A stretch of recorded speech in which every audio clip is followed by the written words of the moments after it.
Buenas, ¿cómo están? Entre los siglos V y IV a.C. se va a dar en Grecia lo que se llama el siglo de oro, ¿sí?, de la filosofía. En ese siglo van a estar los filósofos más importantes de Grecia, que son Sócrates, Aristóteles y Platón. Bueno, ellos, ¿qué tienen de particular estos filósofos? Que van a ser humanistas, ¿sí? Los filósofos anteriores, como Parménides y Heráclito, en el fondo estudiaban el mundo, ¿sí? Les importaba más el mundo. En cambio ellos, sin dejar de estudiar el mundo, pero Sócrates se va a preguntar, ¿de qué me sirve conocer lo que está alrededor de mí si no sé lo que soy yo? Si no sé cómo conozco yo. Bien. Pero antes de ellos, vamos a ver a los sofistas. El término sofista podemos decir que tiene dos significados. Un primer significado significa maestro de sabiduría o sabio. Y un segundo significado va a ser un significado peyorativo, es decir, con una connotación negativa, que se le va a aplicar o va a empezar este significado justamente por lo que van a llegar a ser los sofistas, ¿sí? Los sofistas van a ser maestros, ¿sí?, sobre todo de retórica, que va a ser el arte de saber exponer un tema, de argumentar. ¿Y por qué van a ser importantes en Grecia esta capacidad de saber hablar? Porque en ese entonces en Grecia estaban las polis, ¿sí? Las ciudades eran independientes, autónomas, y se gobernaban entonces a sí mismas, y se hacía la justicia en lo que era el ágora, que era la plaza. Uno tenía que defenderse públicamente, ¿sí? Entonces, para eso, justamente, uno tenía que saber hablar, argumentar. Muy bien.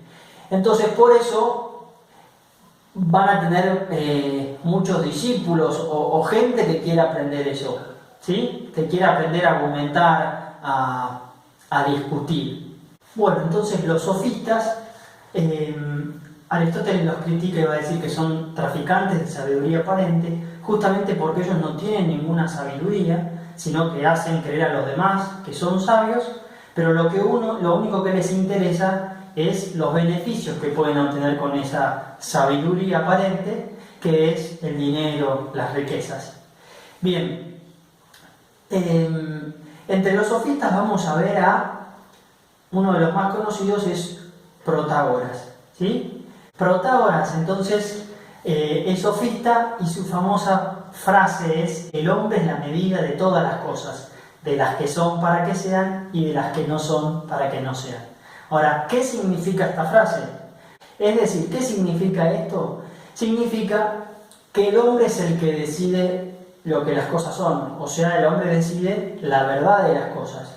No es que yo, por mi experiencia y mi razón, logro comprender el ser de lo que tengo adelante mío, ¿sí? Ya sea este cuaderno o estos anteojos, entonces yo digo, bueno, como estos anteojos son, y por eso yo los conozco así. No, sino que el hombre es el que decide qué son las cosas. Esto es el relativismo. No hay una verdad objetiva, universal, sino que la verdad es totalmente subjetiva. Muy bien. Y otra cosa que podemos decir de los sofistas, además de ver a Protágoras, es que ellos hablaban mediante sofismas, ¿sí? Los sofismas es una argumentación que parece que es verdadera, que se llega a una conclusión verdadera, pero que tiene algún engaño, ¿sí? Entonces les voy a mostrar un sofisma que a veces, que justamente como es lógico lo que se argumenta, pero hay alguna parte está errada, es difícil darse cuenta del error, y por eso también ellos les enseñaban a sus discípulos a hacer sofismas.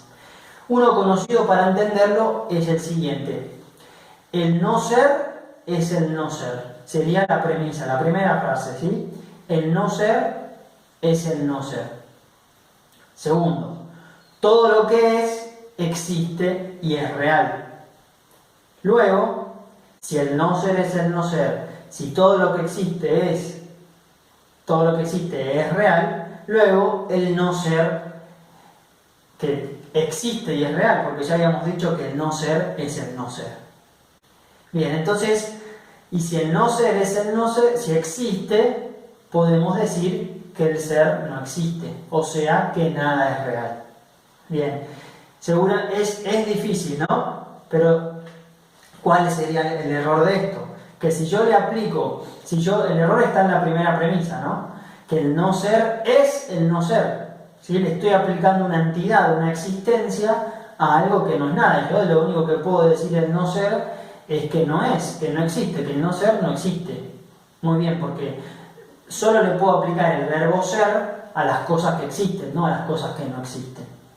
Muy bien, entonces acá tenemos un ejemplo de lo que es un sofisma y cómo muchas veces podemos, si no estamos atentos, podemos caer en algún error por no comprender bien los significados de las cosas o por no estar atentos a cómo armamos una frase, ¿no? O un razonamiento. Bueno, hasta aquí vimos a los sofistas. En el próximo video vamos a ver a Sócrates, el gran maestro Sócrates, que va a venir y luchar contra los sofistas, ¿sí? Él va a buscar una verdad objetiva, ¿sí? Porque va a ver las consecuencias que se siguen de este relativismo que en el fondo promueven los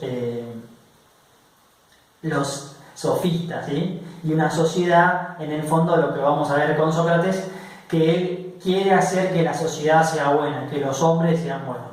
Pero eso lo veremos en la próxima clase. Chau, chau.